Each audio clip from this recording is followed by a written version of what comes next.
Okay. Um, so as promised or threatened, I'm going to start with some of the stuff I should have said at the end last time. Um, so,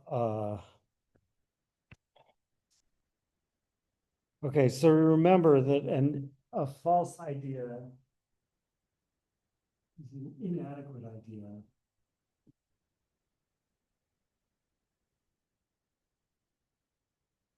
And I mean, he uses two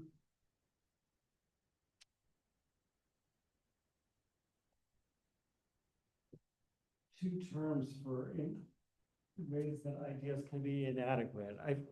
I think maybe these are supposed to be two different ways that can be inadequate, but I mean, um,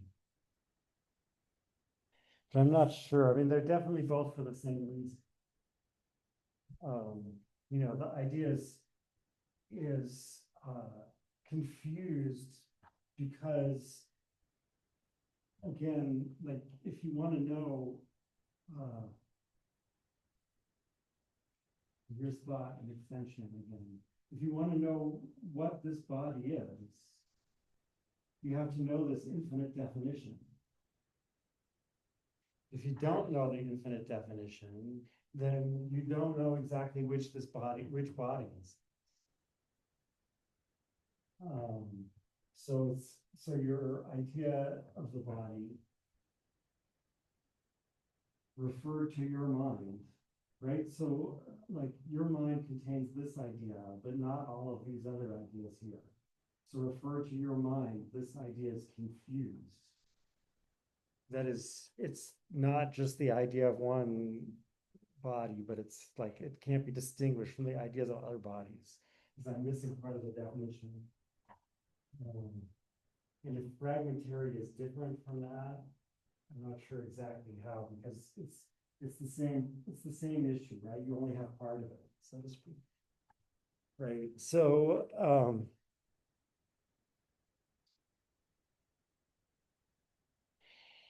um, whereas of course referred to the infinite intellect, the divine intellect. Um, I mean, I go back and forth as Spinoza himself does, I know, between calling this the divine intellect and calling it the infinite intellect. It's the infinite intellect in the attribute of thought, or it's the infinite mode in the attribute of thought that is intellection. So it's not the divine intellect in the sense that intellect is an attribute of God, but it's the divine intellect in the sense that it's all the intellect there is. Therefore, that's all the intellect, all that is God's intellect. Although, again, in this part is where it really starts to look hard to understand what else there is in the attribute of thought besides intellect. Um,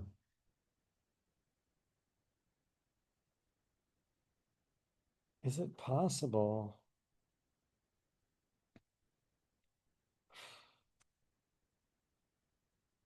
This would help certain things, but I don't know how to fit it to the text at all. I just thought of this. I don't think I've ever thought of this before. Is it possible so here's the third attribute, Q. We don't know what it is. Is it possible that what he's calling the infinite intellect, again, I don't know how to fit this to the text because I don't think he says this at all. But you can imagine that what we're calling the infinite intellect here is all the ideas of extension. And the other infinite modes of thought are going to be ideas of other attributes. That would solve some of the problems about part two, proposition 7. Uh, but yeah, I don't know. Anyway, like I said, I don't think he says that.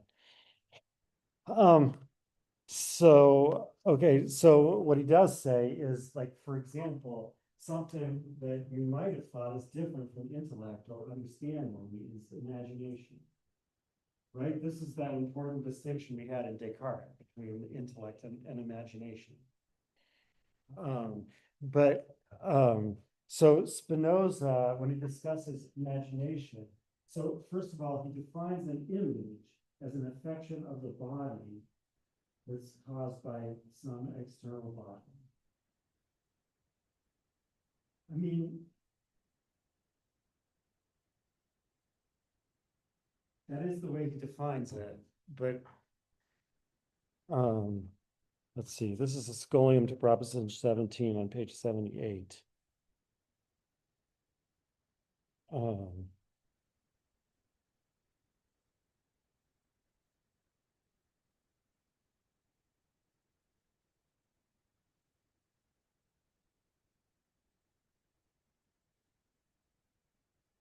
Is this really where he defines it? That's what I wrote down here, but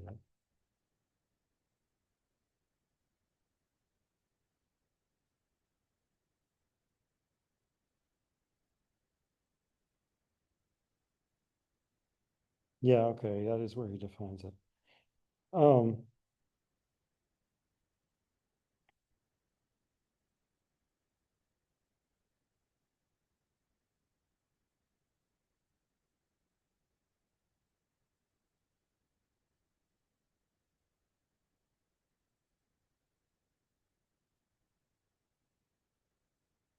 Where does he define image, though?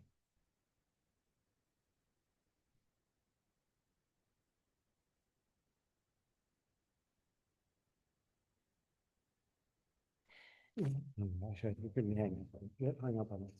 He, what I was going to just say is, it seems like if the body is affected by one of its own parts, they could also call that an image.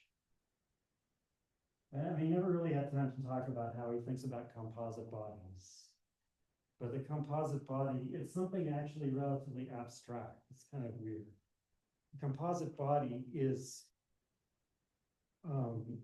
like a kind of constant of motion. It's like what in statistical mechanics we call a macro state, right? It's because like it's a certain relationship between the motions of certain other bodies that move together. And it doesn't matter which those bodies are. So that's why like, so first of all, those bodies can change in many ways and yet still have that relation hold. So it's defined in some very abstract way, right? That's why we can say that, you know, this is still the same composite body as this, even though it's moved because the particular like thing that we were using to define it, the particular relation hasn't changed, even though various other relations have changed. And similarly, you know, like if I eat something and, you know, so then that thing becomes part of me. And, you know, now I poop and things become not part of me anymore. Or, I mean, I guess actually most of what we do that way is breathing in and breathing out. Anyway, so like which bodies are in here will change, but as long as they're still moving in the same relation, we still have the same composite body. All right, so that's why like the parts of the composite body have characteristics that are, so to speak, external to the composite body.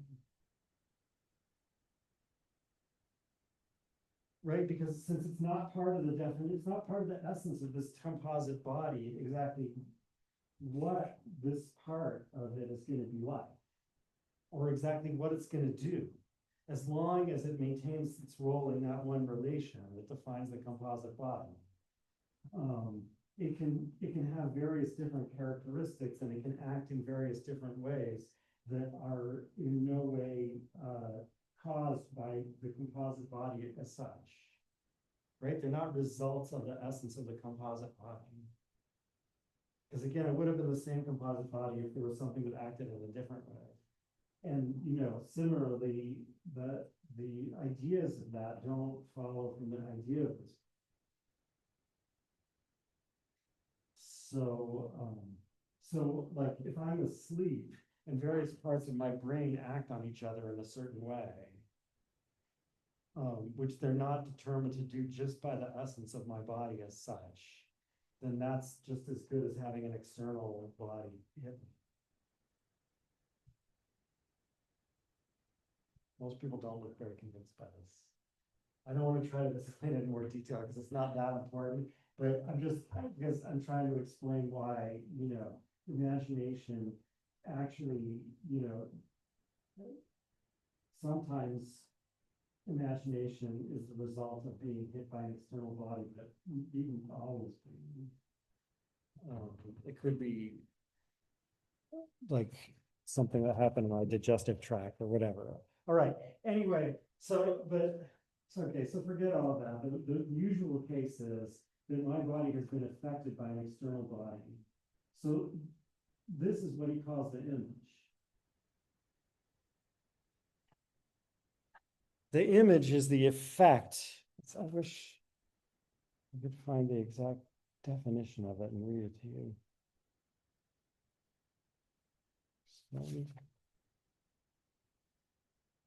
It must be in there, right?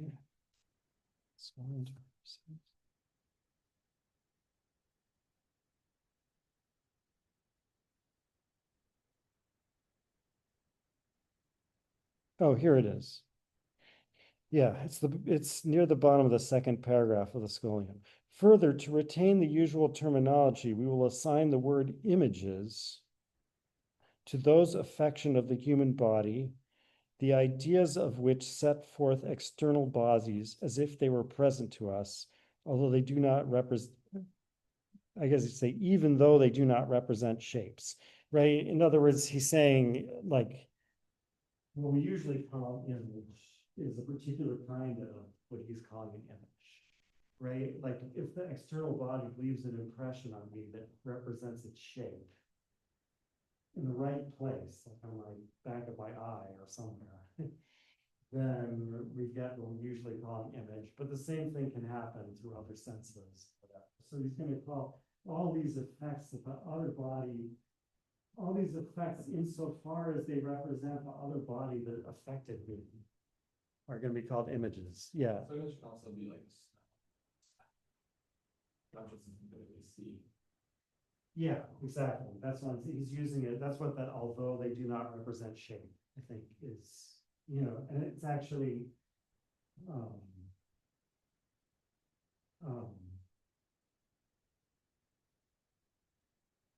Descartes in the second meditation says to imagine is nothing but to contemplate the figure that is the image of a extended thing, oral thing. Get exactly what he says there. So, but the truth is they have other properties besides figure. Right. So the image is defined as something in the body, actually.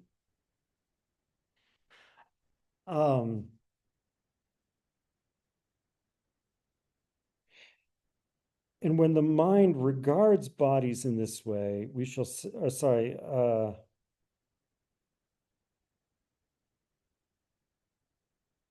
the ideas of the images set forth external bodies as if they were present to us. So up here is an idea of this image. And it sets forth the external body as if it were present to us. Like, it's a little hard to understand what this means. I mean, this idea follows from the nature of my body and the nature of, or say, like this image follows from the nature of my body and from the nature of the external body that hit me or whatever, right? And similarly, this idea follows from from the idea that is my mind, but also from the idea that is the mind of the external body.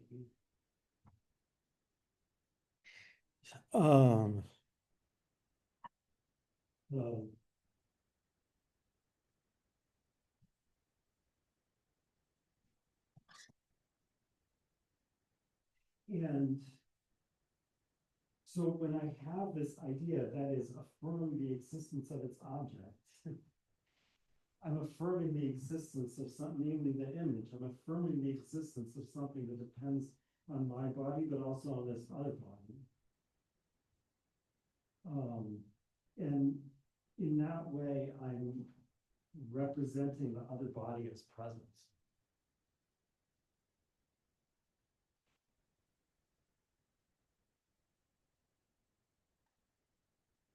Um, that is, I'm affirming the existence of the other cause of this idea that's not in my mind. So that's what happens when I literally see or feel the other body, but it's also what happens when the other body is gone, but the affection is still there. Because, like, this is my only idea of the other body. So, my only idea of it is this, the idea of the affection that it caused. So I can't distinguish between when it's there and when it's not. As long as the affection is still there, I still represent it as present. I mean,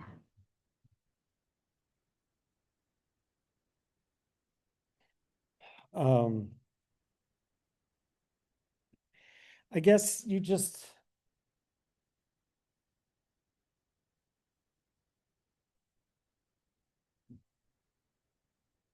it seems weird because you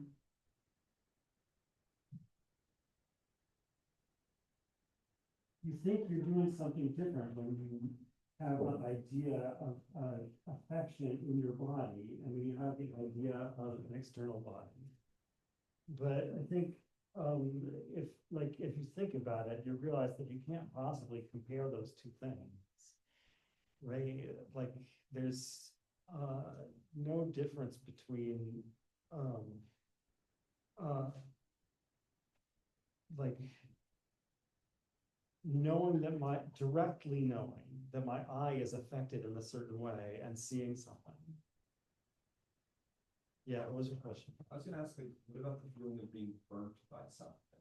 Like, I feel as if that would, that is from an external body affecting you, and that feeling will kind of continue even if the thing that burnt you is no longer touching you. So how does that, like, how can you have knowledge of that external body dependent? Well, so if you think it's still there because you still feel it, then that's a perfect example of what he's talking about. The thing you have to explain is why sometimes we know that what we're imagining isn't there, right? And Spinoza says it's because we have other ideas that exclude its existence. Now, like, I don't know exactly how to work that out because what determines which idea wins or something like that. But you can, in a sense, it's not that different from what Descartes says about this, right? Like, presumably the idea is that I have some kind of connected framework of ideas, and this one doesn't go along with them, so I'm going to reject this one. But all of this is not something I do consciously and deliberately the way the meditator wants to do. This is just like what it is to imagine something, but no, it's not there.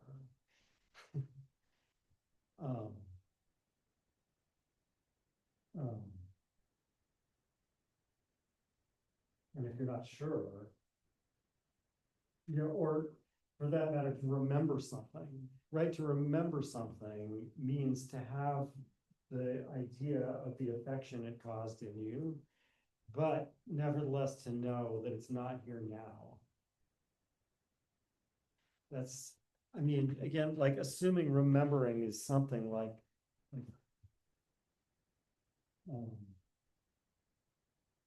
having the feeling of its presence with the knowledge that it's no longer actually there. Yeah. I just had a question that you mentioned, so you're influenced by like the idea of mind in the other body or something along this line, maybe that's something, but can you expand on that a little bit more? Well, so this body, this affection was caused by this other body hitting me, right? And this other body also has a mind because everybody has a mind. whether this means that every composite body, no matter how you define it, has a mind, which would mean that there's, I'm inclined to think that that is what Spinoza thinks. Meaning that just as bodies can be divided in many arbitrary ways and composite bodies can be defined in many arbitrary ways, the same thing happens in the attribute of thought. So, so not only is there a mind of this pen, but there's a mind of like half of this pen. And there's a mind of a composite body that's defined by the motion of this pen. Because I don't think composite bodies don't have to be connected. That doesn't seem to be part of it. They have to move together in some sense, but they don't have to be touching each other. They're different parts. So, there could be some composite body that's defined by some way this pen is moving relative to something out there, or whatever. That also has a mind. I think that's right. I mean, it's if that's right, that's a big contrast with the way, because Leibniz is also going to say that everything has a mind, but he's going to say that you have to divide things up in a very particular way for it to count as one of the part of everything that has a mind, right? So yeah, so anyway, this body also has a mind, and its mind is the idea of this body, and if this thing followed from this body and this body, then this idea of this thing followed from this mind and this mind. And it certainly didn't, right? Like this thing can't affect my mind. They're modes of different attributes. But what can affect my mind is the idea of this body.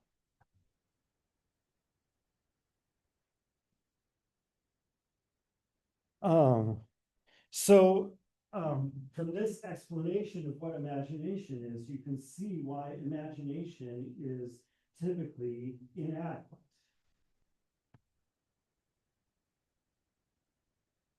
And yet is not actually something different from intellection. Right? Like this idea referred to, so the intellect is the mode of thought that contains ideas. This idea is a mode of the intellect. It's an idea in the infinite intellect. It's the idea of this effect. It's an infinite intellect. Referred to the infinite intellect, it first of all is not imagination, right? Because the infinite intellect is the intellect of the entire attribute of extension, at least, and there's nothing external to it that can affect it, right? So it doesn't. So the infinite intellect. So the attribute of extension as such doesn't have images in it. Because again, an image would be the way it was affected by an external body, but there are no bodies external to it. So it doesn't have images in it, and the ideas of it referred to the infinite intellect are not imagination. So refer to the infinite intellect. This is just an adequate idea like any other, therefore true, right? But refer to my mind, to my finite intellect, this is inadequate because obviously it follows partly from another mind that's not mine. So it's not, right? That's the whole explanation of again, of how I can have inadequate ideas, because I have this idea, but I don't have all the other ideas. Right. So so this explains why imagination, like a finite mind, has, in a finite mind, there's a distinction between intellect and imagination. We can call intellect the ideas that are clear and distinct. And the other ideas like this that are inadequate, we can call imagination. But refer to the infinite intellect, there's no such distinction as all intellect.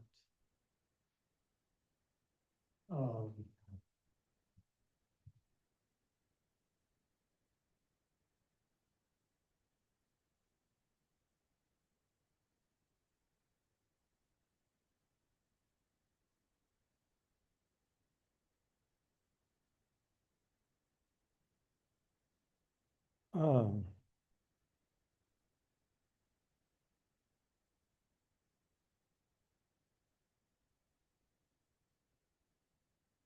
and imagination, in addition to being confused and fragmentary in the way it represents things, is also the reason we represent things as contingent. Right? When we imagine something, we don't know on what condition it exists. That is, we don't know when it exists, or we don't know whether it exists now or not. And so we regard its objects as contingent. And imagination is also, as I claimed before, what's responsible for our thought that there are like interchangeable things and interchangeable properties, right? That, like, on the one hand, you can have this thing stay the same and change all the others around it. On the other hand, you could have a property of this thing and yet this one could have it instead, right? So all of that is not really possible because everything is necessarily, right? It follows in one necessary order from the divine essence. But it seems to us that things are like that, again, because we have their ideas, but we don't have the idea of their causes. Yeah. Is the order like linear? And I'm sorry to ask such a broad question. Yeah. Also, like, does Spinoza locate what that order is? I mean, I think this is a difficult point because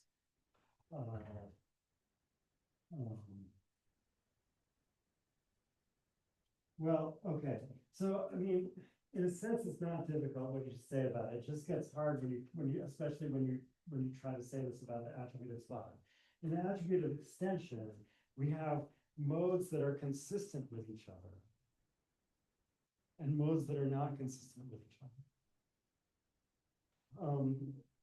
So the modes that are consistent with each other, like, follow on the same condition or something like that. Whereas the modes that aren't consistent with each other follow on different conditions.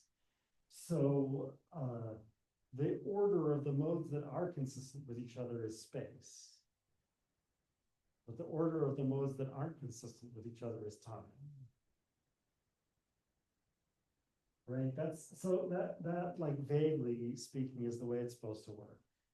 And of course, within the divine intellect, those are both aspects of the same order. It's just from our point of view, time is really different from space, whatever that means exactly. I mean, I think, as I said before, I don't think any of these three people adequately explain what time is and why it is what it is. And I think Kant uses that against all three of them, basically.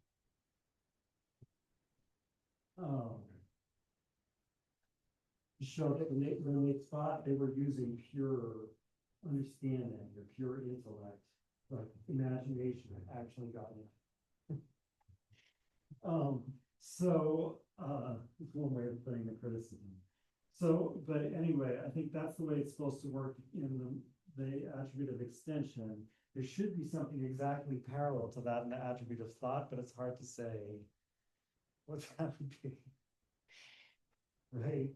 Like, if two bodies come together like this way and we hit each other and then bounce off that way, that like somehow the minds of these bodies have to like bounce off each other. All right.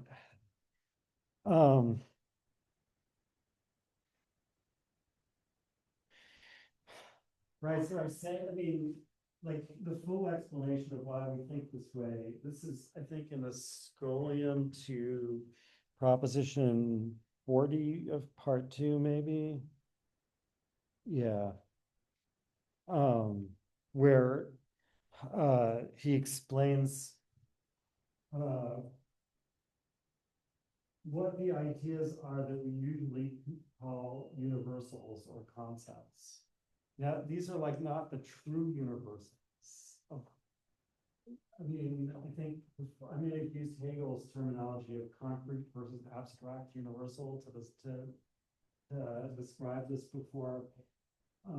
Like a true universal, like the idea of extension or the idea of a triangle,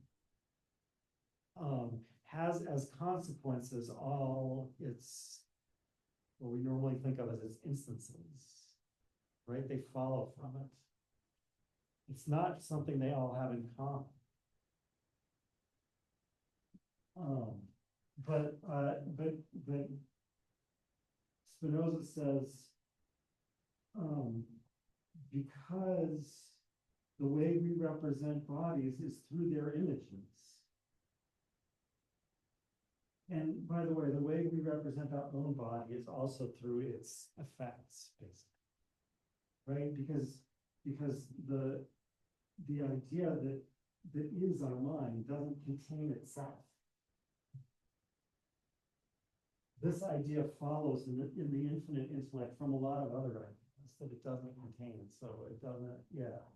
So so anyway, because the way we represent objects is through their images, and our body, in our body or in the relevant part of our body, like in our brain or whatever, there's a limited number of images that can coexist before they start to interfere with each other. Therefore, after a while, we build up these blurred images, and that's what we call universal concepts, like the concept dog, or importantly, the concept human.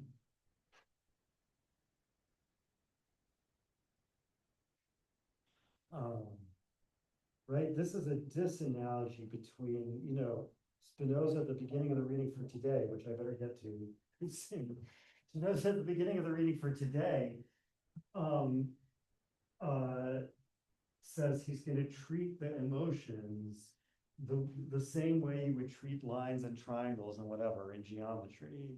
But there's an important disanalogy, because if the emotions are being considered as human, then human is not one of those concrete true universals that you use in geometry. It's one of these blurred, right? And Spinoza says that the concepts that metaphysicians have usually thought of as the best, most important ones, the transcendentals, the convertible with meaning, are just the blurriest of all.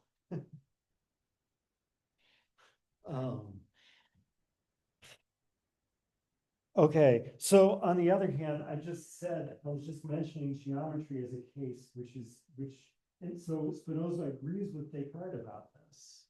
The geometry is not about images, as you can see from the kilogon example.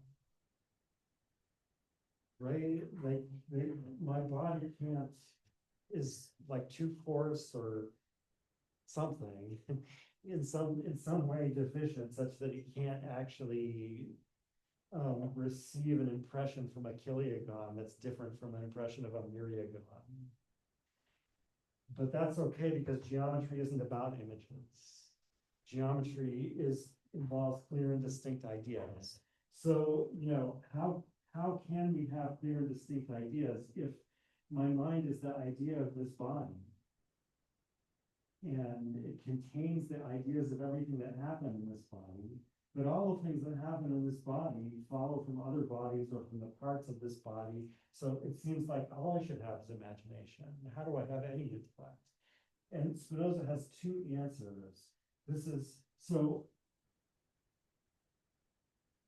There's three types of knowledge, right? The first type, I think he's using, the word he's using here is cognitio.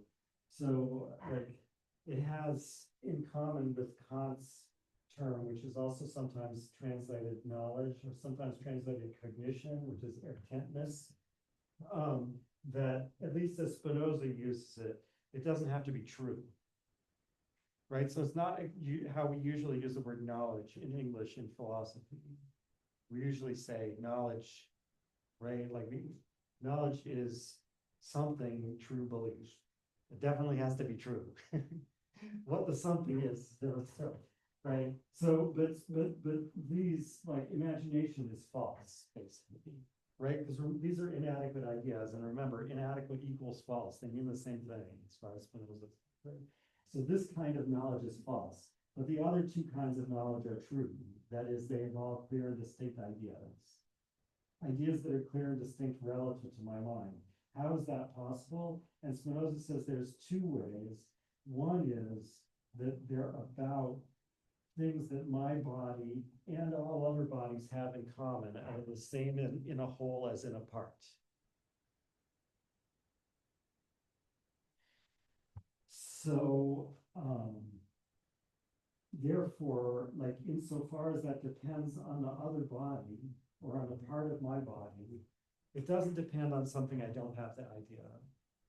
Because it's the same in my body and the other body, and it's the same in the whole as in a part. And that's supposed to cover geometry and at least some part of physics. Right? Like the laws of geometry are like apply to all bodies in common and at every scale. Something. And similarly with the laws of mechanics. So that's knowledge of type 2, and it involves demonstration. Exactly how it involves demonstration, not entirely clear to me, and therefore also it's not clear to me, but I have the same worry in Descartes about the fifth meditation. Like, why do some people have more of this than others? How does that happen? Or how can I have more of it later than I had before? I don't know that he has a very clear explanation of that. Which is not to say that he couldn't explain it, but just I can't find an explanation. The knowledge of the third type is knowledge of things insofar as they follow from the essence of God. So Spinoza says this doesn't involve demonstration, it's intuitive. Where here the meaning of intuitive is like immediate knowledge, as opposed to knowledge that's mediated by demonstration.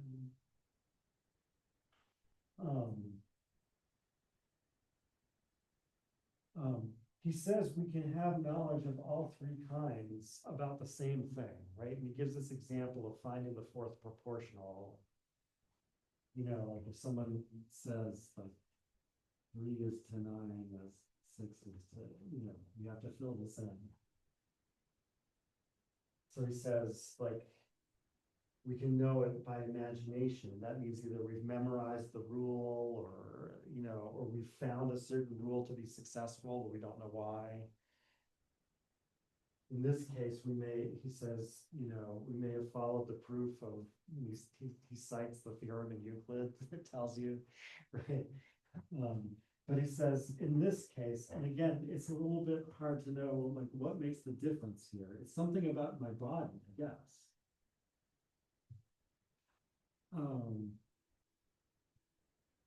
He says, like, in this case, everyone can see immediately that the answer is 6.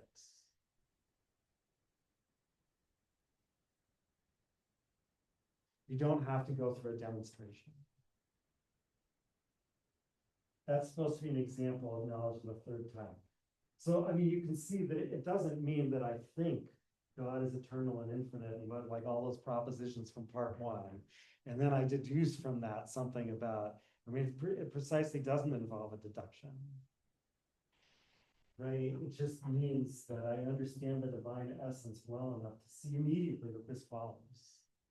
Yeah. So the second form of knowledge is something that's like provable Yeah. physically. Well, I don't know what you mean by physically. Like we can prove, like we know this intuitively, but we can also prove it by doing it. Okay. Yeah, I still don't know what physically means, but yeah, it means this is demonstrative knowledge.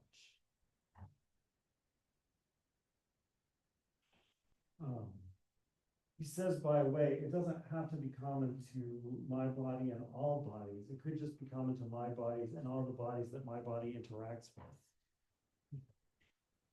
But he doesn't give any examples of that. I don't know what that would mean. Um, okay, so that's all the stuff I should have discussed at the end last time. Obviously, I have less time to discuss the actual ethics of Spinoza's ethics, but I'm going to try to do my best. Uh, so, um, so the first thing, part 3 is about emotions. Emotion translates affects, right? So affect, the affects. Um,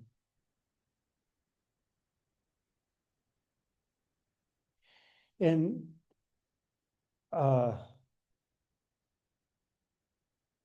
yeah, so Spinoza starts part 3, as I mentioned, by saying, he says, most people who write about the emotions or the passions, like, think it's their job to deride them, right? Like to say how bad they are, to abuse them.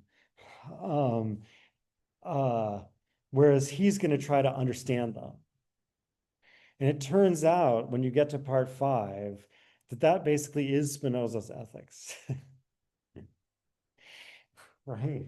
Like to understand the emotions rather than get emotional about them is the like um, main thing that distinguishes the sage from the vulgar.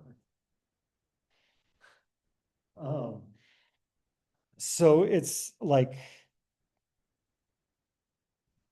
the relationship between theory and practice then is going to be, and remember, I claimed that in the end, this is true for Descartes too, that the relationship between theory and practice is basically going to be that knowledge is virtue, right? The Socratic doctrine. Um,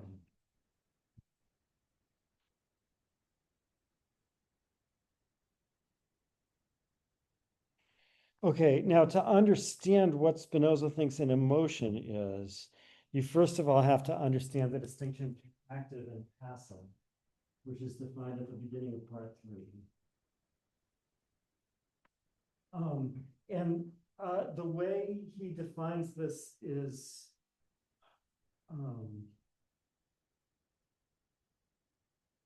well, let me just first say what the definition is.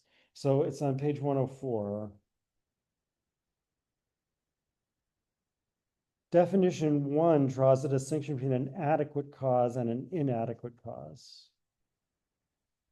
There's really nothing new there, right? He's just saying, sometimes you can have a cause that's the sole cause of the effect, but sometimes it depends also on other causes. That's adequate versus inadequate cause. But then definition 2 is the important one. I say that we are active when something takes place in us or externally to us, of which we are the adequate cause. On the other hand, I say that we are passive when something takes place in us or follows from our nature, of which we are only the partial cause.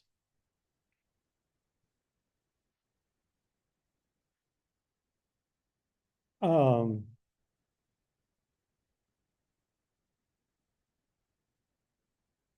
so, um,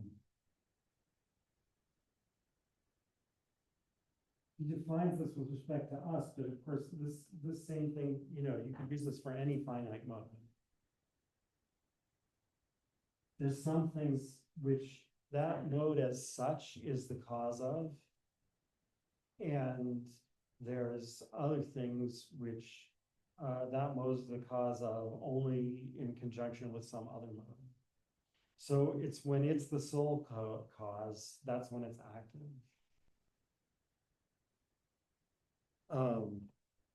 So, I mean,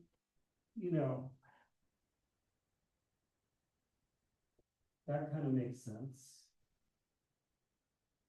It doesn't necessarily completely match up with what we normally think of as active and passive.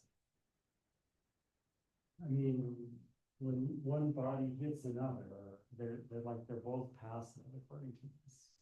At least they're both passive with respect to them, to what we would normally think of as the effect. Because it follows from both of them. So,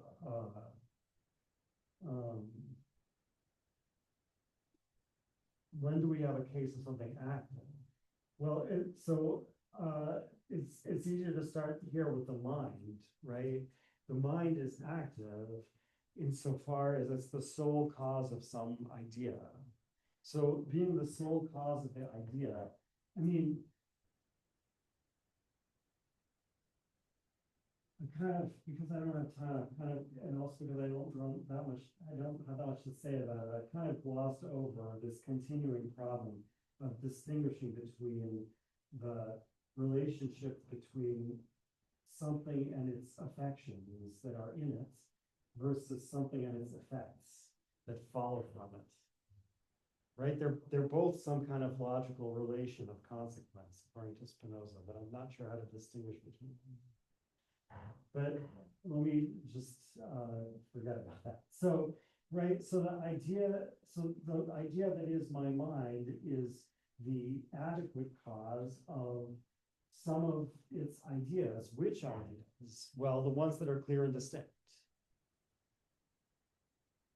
I mean, it's really the other way around, I say, right? Like, what it means for an idea to be clear and distinct, all ideas intrinsically are clear and distinct, right? That is, they're all clear and distinct when referred to the infinite intellects. What it means for an idea to be clear and distinct referred to my mind is that my mind is the adequate cause of it.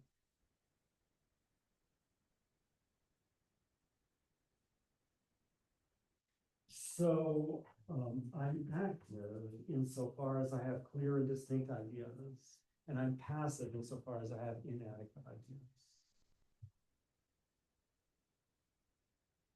Like how to tell the same parallel story about the body. It turns out, again, like we're talking about, even though Spinoza is a mechanist and he thinks all there is bodies knocking into each other. Like, it turns out that when you actually describe the causal order down here, you're going to mention all kinds of things we normally think of as very abstract, right? Like constants of motion, or in this case, this body has certain effects that are the same as it in the external body and the same in the whole as in the part. So which are those effects? They're like kind of geometrical facts about it. We're looking at those as effects of the body. I mean, for example, right? Because like that's what corresponds to knowledge of the second in the body. Okay, it's easier to think about it in the mind, but it's gonna actually be important not to forget about the body, especially when we get to part 5. So anyway, that means that for our mind, so active means being the adequate cause, but for our mind, that means having clear and distinct ideas, that is having true ideas, what we would normally call knowledge. I mean, again, that's the same, when I said knowledge is virtue, I meant, of course, clear and distinct true ideas, right? Not knowledge in the sense that knowledge of the first type is also knowledge, even though it's false. Right, okay. So with respect to our mind, activity is knowledge. We're having clear and distinct ideas. Our power consists in our clear and distinct ideas.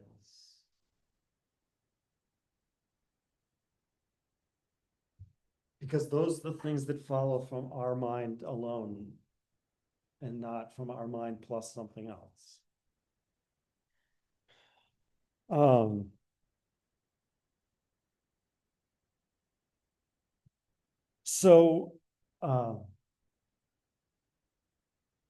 Leibniz, that's going to turn into the definition of active. That is, in Leibniz, lots of substances are gonna come back. There's lots and lots of substances. They can't affect each other directly, but they have ideas of each other. And to be active or powerful is to have clear and distinct ideas. That's going to be the definition in Leibniz. But Spinoza, it's not yet the definition because he's talking about modes and they do directly cause each other. So he uses that as a definition and then proves that it has this consequence. All right.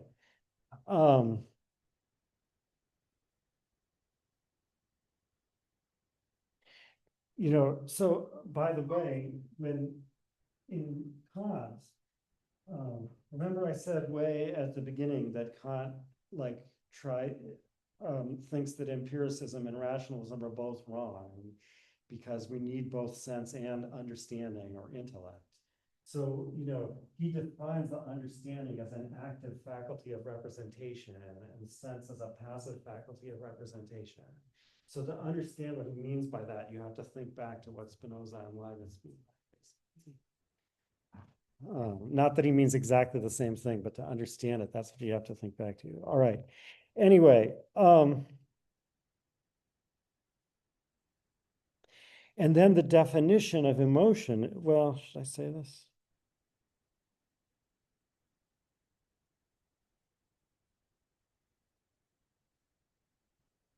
Well, actually, I should, but I'll say this one thing first. So I just said knowledge is virtue.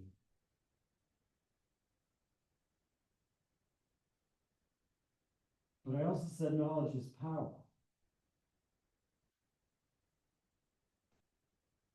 How can those both be true?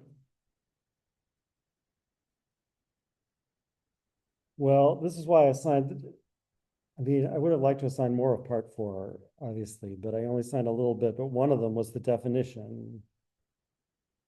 The definitions. Definition 8. By virtue and power, I mean the same thing. Right, so this works because and this is a little bit of a trick because virtus in Latin I guess the real question is why virtus was used to translate the Greek word arete. I think it's because they both mean like manliness. Root. Is that not true of arete? I don't always say that. I don't always word when that's true. But anyway, virtus was used to translate the Greek word arete, but it also in some contexts was used to translate the Greek word dunamis, which has many different translations, but one of them is power. Right? So virtus in medieval Latin sometimes means virtue, arete, or sometimes it's now translated as excellence. Right? But virtus in medieval Latin sometimes means power. So Spinoza is saying those aren't two different meanings. It's the same thing. Yeah. Really? I think so. This means man. Remember I said homo doesn't mean man as opposed to woman, but this does. But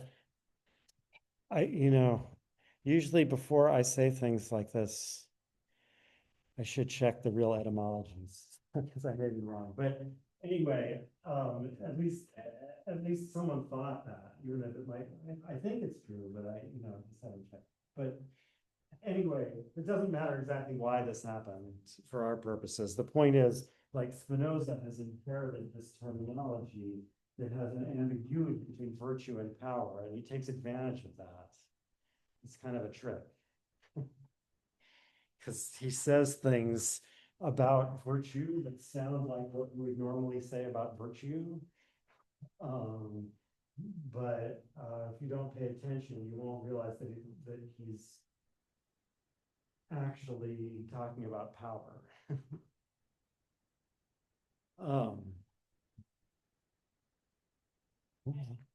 Was that outside? Um,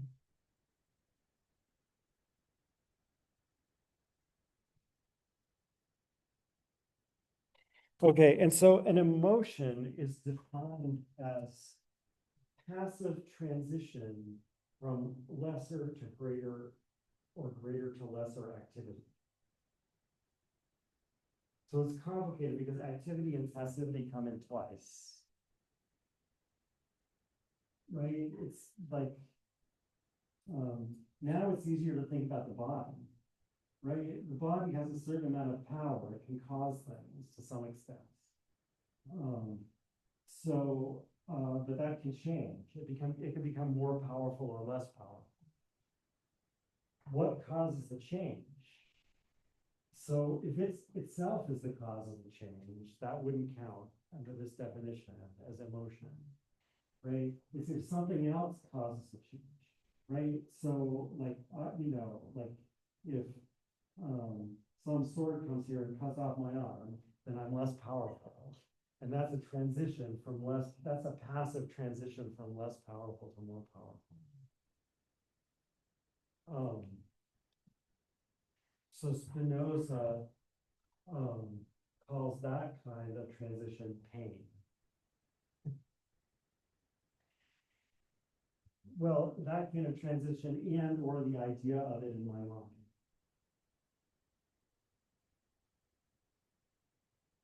Right, so like if you ask why is it painful if someone cuts off my arm, the answer is kind of by definition.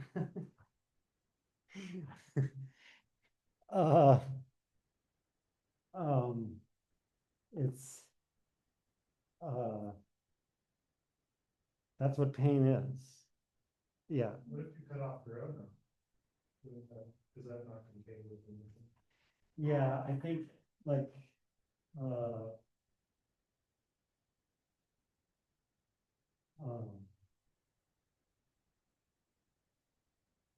again, the way the body can be fully active is not by moving around and stuff. I mean, that always involves external bodies and or its own parts, of neither of which it's an adequate cause of, right? So, like, I mean, I can't cut off my own arm without, I can't cut off my own arm at all. I need a tool, right? Not that I'm trying to do this, but like, suppose I had to break, karate powers and I could cut, right? I would still have to use some part of my body against this part of my body. But that particular way of moving is not part of the essence of my body. Right. So it's hard to understand how I could be the active cause of this kind of transition. And perhaps I can't. But anyway, I mean, Spinoza says, if on the other hand, I'm the active cause, I would call that active, but that, just because he says that doesn't mean he thinks it's possible, right? Remember, there's all these tricks in the book. Two substances can only be different but then it turns out it's impossible for there to be two substances. Right.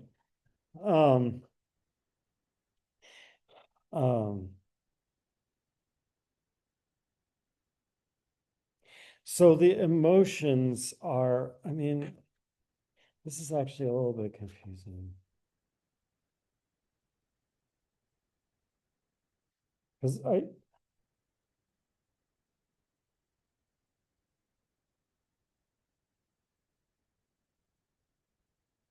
oh, I see. No, actually, so maybe I do understand and I left something out. Definition 3 says, by emotion, I understand the affections of the body by which the body's power of activity is increased or diminished, assisted or checked, together with the ideas of these affections. I mean, it's weird to define something as one mode, a mode of one attribute, together with a mode of another attribute, because there is no such whole. according to Spinoza, right? So it's a little weird. But anyway, that's how he defines them. So, and then he defines pleasure and pain as passive transitions. So they're passive transitions from more power to less power, or less power to more power. And those are two of what he calls the primitive emotions, in terms of which all the emotions can be defined. There's one other, which is desire. Um,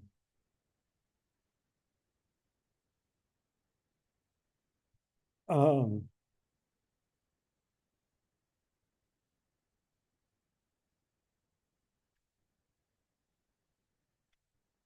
and um,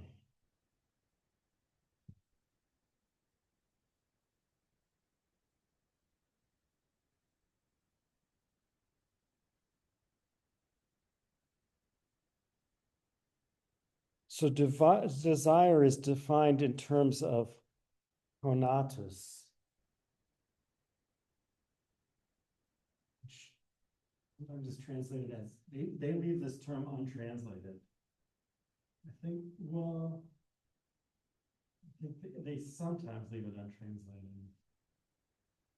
I think maybe they sometimes translate it by the noun endeavor. They definitely translate the verb conari, which this comes from, by the verb to endeavor. Um, uh, so proposition 7 of part 3. Well, no, okay, where does this start? Oh, so proposition 6 of part 3 says, each thing, insofar as it is in itself, endeavors to persist in its own being.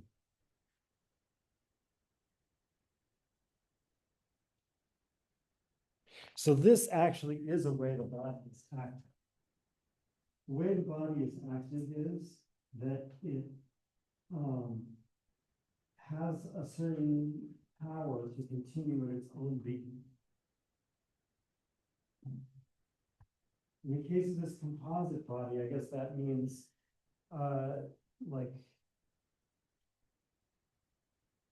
there's a way this constant type of motion has a power to continue itself.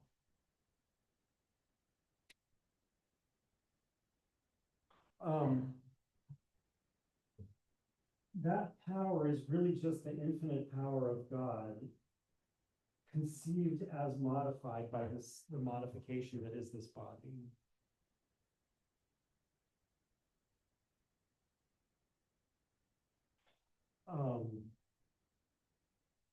That is, in God there is the power to produce this modification. From God's point of view, to produce it eternally, but on certain conditions and not on other conditions. From our point of view, to produce it until something else comes along to exclude it. Right? So, so the power to continue in existence is the power of this body as such. And therefore, Spinoza says this is indefinite. It doesn't contain its end. It endeavors to constantly persist. The cause of its destruction has to be something else, external to it. Yeah.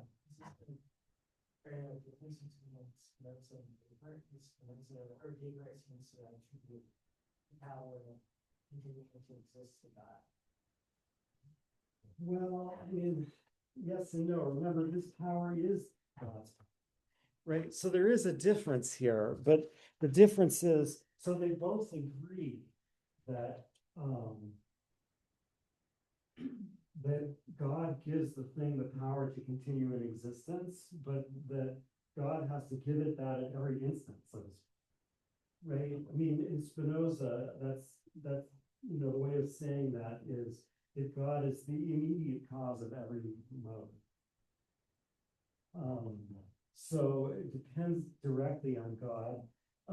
But the difference is that for Descartes, that also means God could annihilate it at any time by withdrawing his affirmation. But for Spinoza, God can't annihilate it. Right, because it necessarily continues exactly as long as follows necessarily from the divine essence. So, I mean, until destroyed by something else. So, so there is some sense in which this body is like more durable than Descartes' body.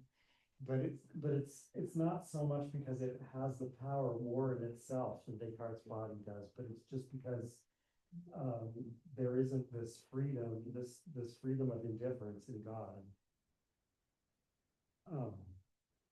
Yeah, I think that's the right answer to that question. As we'll see, Leibniz, since for Leibniz, this body, or anyway, its soul or entelechy, is going to be a substance.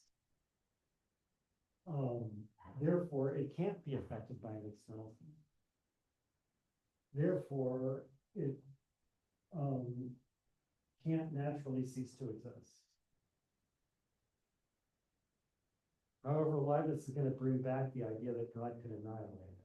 I don't know if Leibniz thinks God actually ever annihilates things.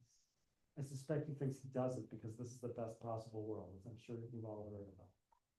But God could annihilate. There'd be no contradiction in God annihilating. But if that doesn't happen, it will continue in existence indefinitely. And in fact, Leibniz is going to say that when we die, not only does our soul survive, but our body survives also. We'll see. We'll get to that. But all right. So, but getting back to Spinoza,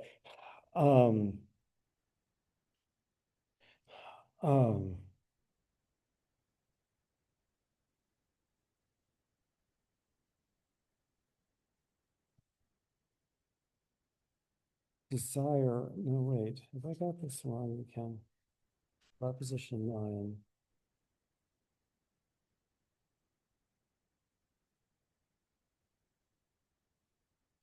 Yeah, when this conatus is related to the mind alone, it is called will. When it is related to mind and body together, it is called appetite,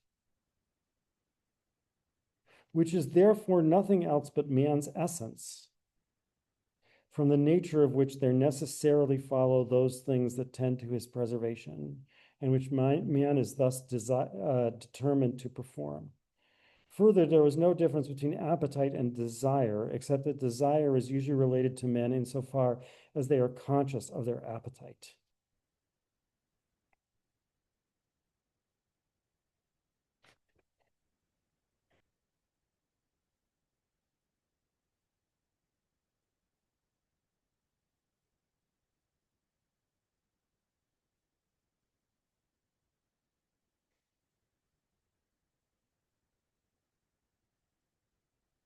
I mean, I just thought that pleasure, pain, and desire are all passive, but actually I'm starting to think desire is defined in a way that it's nothing else than man's essence.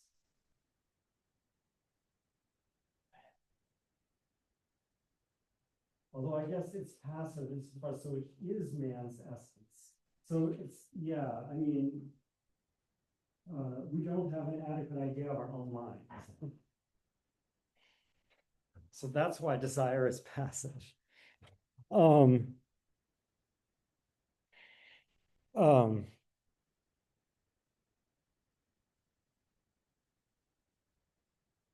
Now, okay, like Spinoza then, based on those three primitive emotions, goes on to prove all kinds of psychological stuff about jealousy and whatever. I didn't assign most of that. I mean, like, he does manage to prove things that sound more or less right. some of them maybe are a little dated, like they apply to his culture and not ours or something. But the idea that you can derive them geometrically from like three definitions of three emotions, I think is just like, not very appealing now. Because especially, remember, although he says he's talking about humans, number one, human is just one of these blurred concepts, right? And he says we don't even all have the same one. The same thing Locke's going to say about the concept of man, right? The different people when they use the word, have a different association because they've just blurred the actual people they've actually met. And if I've met different people than you have, it's a different blur, right? So, so he says he's talking about human, but there isn't, and in a sense, there couldn't be anything about his proofs that are specific to humans as such, right? There couldn't be because there is no clear and distinct idea of human. So if these are really geometrical truths, they have to apply to everybody, no matter or the mind of everybody, no matter how simple. Right? So like if we prove that humans desire revenge against whoever hurts them, then it would also be true that this pen desires revenge against whoever hurts them. And then they start, some of the theorems start to sound less plausible. Anyway, I don't want to talk about the details of that. I do want to call attention to the fact that given, so like pleasure in particular is the important one here. Pleasure is defined as passive transition from less to more powerful.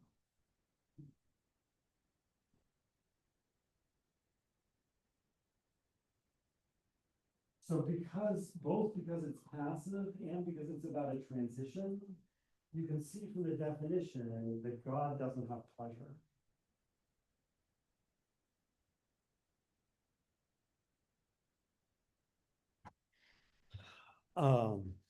And then love is defined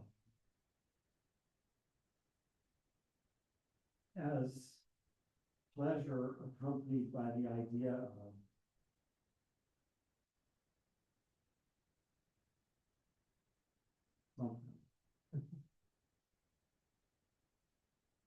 Right. So I love something if I have pleasure accompanied by the idea of that thing. And he thinks this applies to love he says love of women. I guess because he's assuming his audience is all male and straight. But this applies to romantic love between humans, but it also applies to like Locke's example of love, which Locke defines love similarly, and his first example is I love grapes. Right? So, that means that I associate pleasure with the idea of grapes. And that will happen if grapes cause pleasure in me, but it can happen for other reasons too, right? Because it can happen if I accidentally had pleasure at the time that I saw grapes. Then I associate pleasure with grapes, and I might come to love grapes even though they're harmful to me, right? Even though they don't increase my power. So, since the definition of love involves pleasure, you can also see that God doesn't love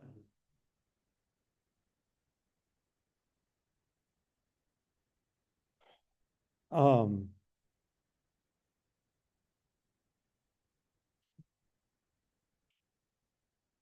However, if you relax the definition, you can get a definition of pleasure and therefore also a definition of love, which applies to God and it applies necessarily to God. Right? And all you have to do, and he does this, the change, like it's kind of split over various places towards the end of part 5. So you have to like be paying attention to catch what's happened. But the change basically is that he says, well, if we call a passive transition from less power to more power or pleasure, then how much more so should we call pleasure? Or, we can, I guess first this is how we should call blessedness having this power in the first place. Right? So like eternally having it with no transition. And then he extends the definition of pleasure to include that. So now God has infinite pleasure. Always. Right? Because God has infinite power. And since God has the idea of everything, accompanied by infinite pleasure, and God loves everything.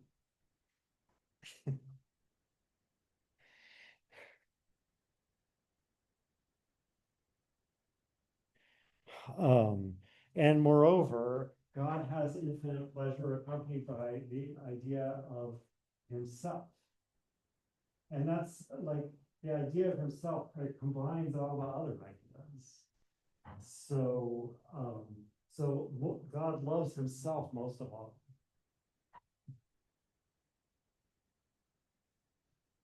Now, I mean,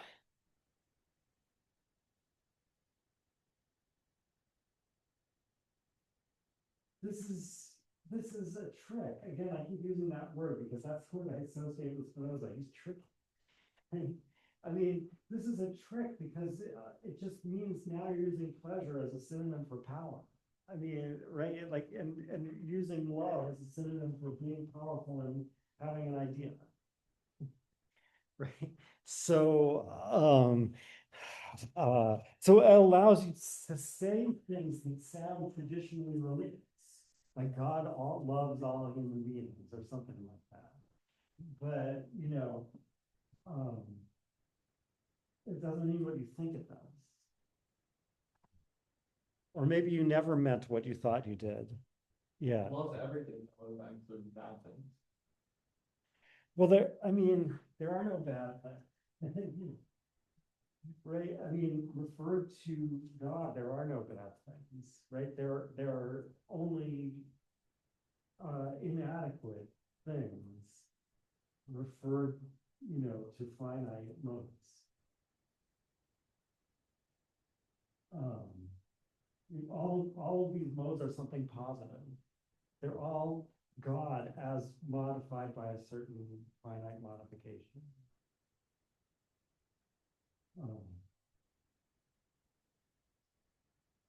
Um,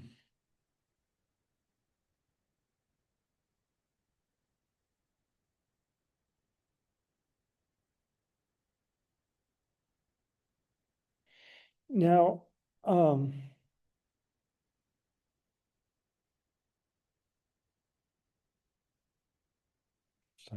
little bit. Yeah, so I'm going to read the definition of good. This is definition 1 in part 4, page 1.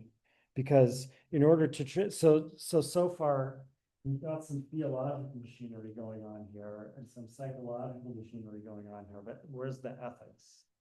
Right? So in order to get ethics, so at the beginning of part 4, the first definition, by good, I understand that which we certainly know to be useful to us.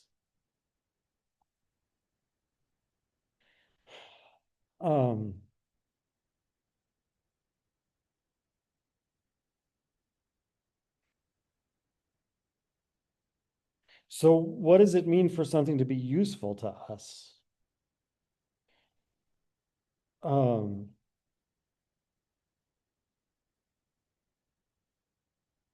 said this was on page.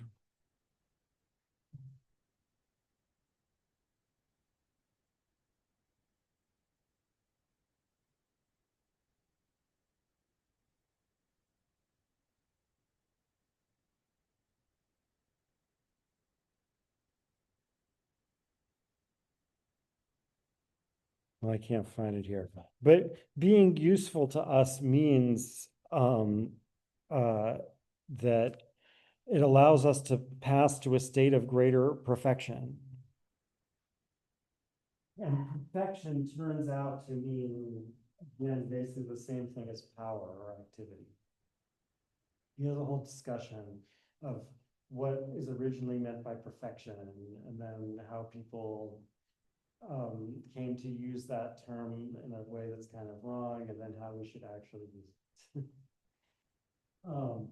But so basically, like, what is useful to us means what allows us to pass to a state of greater activity. So it's the same thing as pleasure, right? I mean, it's um um by definition, what the useful thing, by definition, a good thing will be pleasure, will be cause of pleasure. Um, so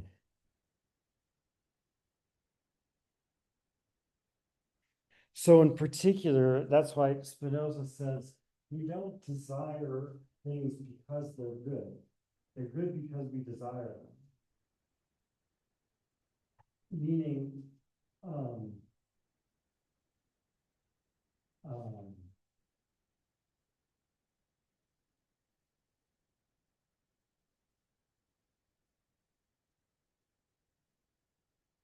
the thing is useful to us because it increases the power of our body and therefore assists its endeavor to persist in existence. And um,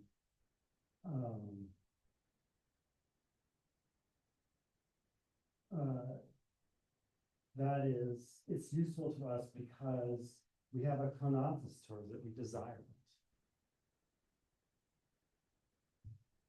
And that's what we call, that's why, and because of that usefulness, we call it good. So this means that God doesn't act in order to make something good, because nothing is useful to God, because God doesn't need to make a transition to anything. So so again, strictly speaking, good has nothing to do with God. But then, by way of this trick, you can call things useful to God and therefore good, right? But then it will turn out that everything is good, basically, right? That's why I said there are no bad things. So in order to discuss ethics, Spinoza says, you know, like, basically we have to talk about things that are good for humans in general. Because this definition of good, it's the same as the definition in Hobbes and Locke and lots of other people in this period. It's inherently relative, right? It's good for me, is what's useful for me. But Spinoza says he's going to talk about what's good for humans. But again, human is like a weird concept.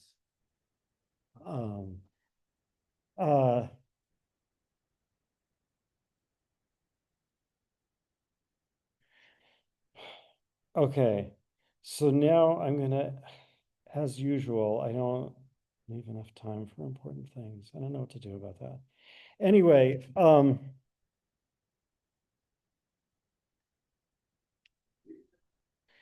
so this is going to enable him to give versions of various traditional philosophical and religious views, putting in the right words. Right? So, like, for example, he's going to be able to say that um, um,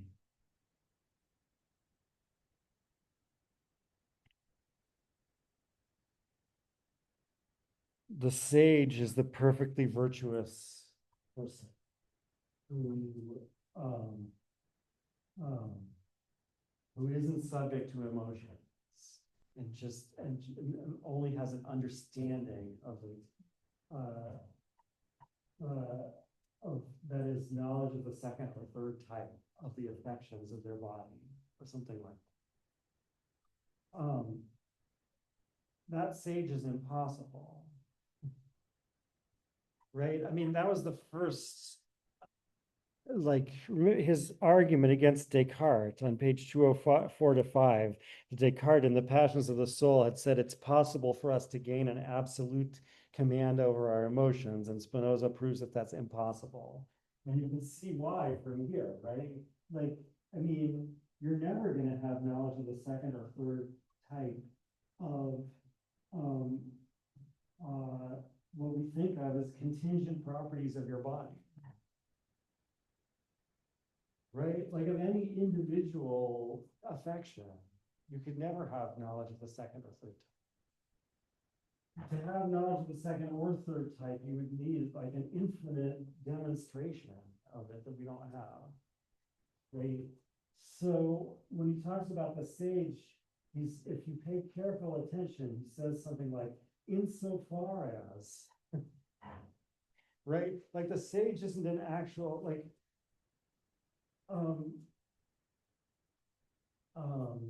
the sage, I'm using the term sage because it's what people use for the Stoic wise man, right? The Stoic sage. That's basically what he has in mind here. The Stoic sage is like, no finite mind could be like that. But every finite mind is like that to some extent. And to the greater extent it's like that, to the greater extent it's virtuous, that is powerful, active, etc.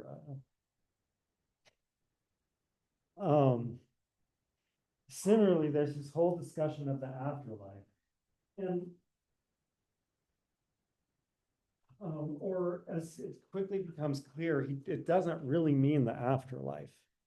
Because the afterlife will be some time after this life. But what Spinoza actually distinguishes between is the mind qua of finite duration and the mind qua eternal. And remember, he did not define eternal as always existing. Right? This is one of the very first definitions in part 1. And there was even an explication calling attention to it. Where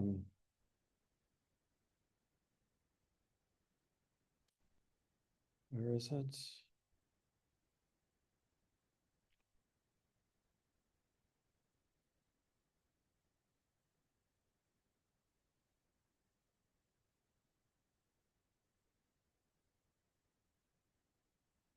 Oh, I'm looking at the beginning of part 2. No wonder I can't find it. By eternity, I mean existence itself insofar as it is conceived as necessarily following solely from the definition of an eternal thing. Right? It doesn't say anything about time. So the contrast isn't really between this life and another life that happens at another time. It's between this life, which is the only life and time I have, and another life, which is not in time.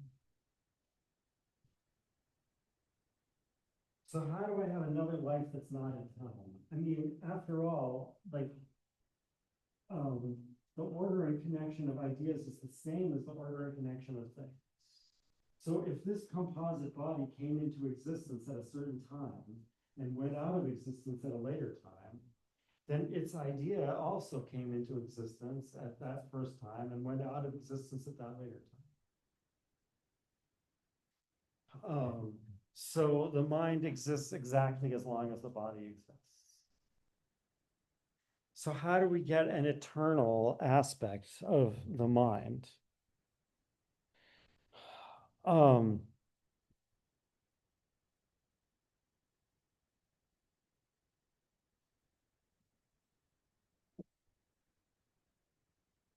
So, I mean, like what he says about this is that the mind's inadequate ideas, memory, imagination, passive emotions are mortal. they only exist as long as the body that the mind is the mind of, or the idea of, exists. But then he says, you know, the intellect, the clear and distinct, the mind insofar as it has clear and distinct ideas is eternal. And, you know, this is supposed to make you think of a certain kind of medieval, more medieval Islamic view, right? Like Christians weren't able to maintain this. Maimonides also says something like this, that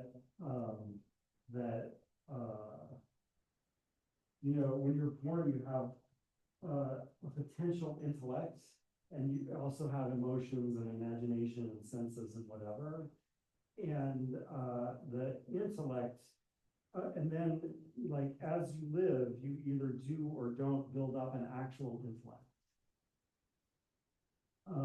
And when you die, the intellect is an incorporeal substance and it survives. So however much of an active intellect you manage to accumulate, that's what survives you. And on the other hand, everything else which depends on your body, including your memory and your imagination, doesn't survive.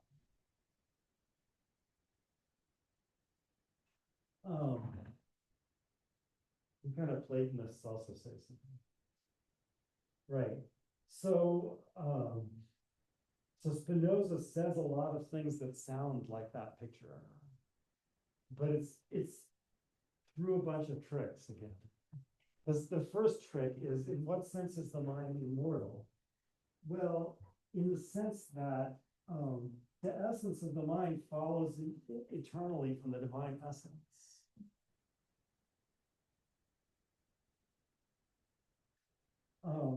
Of course, in exactly the same sense, the body is immortal. Right? That is, the essence of the mind eternally represents the essence of the body.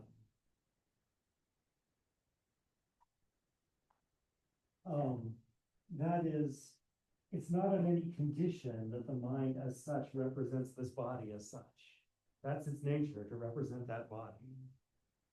But everything it represents about that body depends on other conditions. And so from our point of view, it happens only during a certain duration.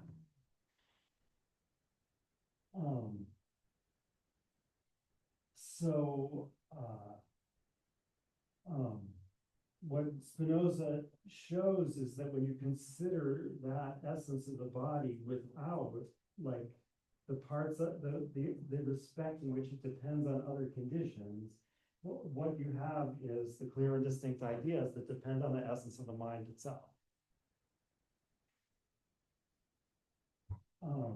So the more clear and distinct ideas a mind has, so to speak, the more of it is eternal. But it doesn't mean you can go out and make yourself more immortal by getting more clear and distinct ideas. These are eternal, right? You already have them, or rather, like, time doesn't apply here. So, like, it's not really, there isn't really advice about how to get more of this.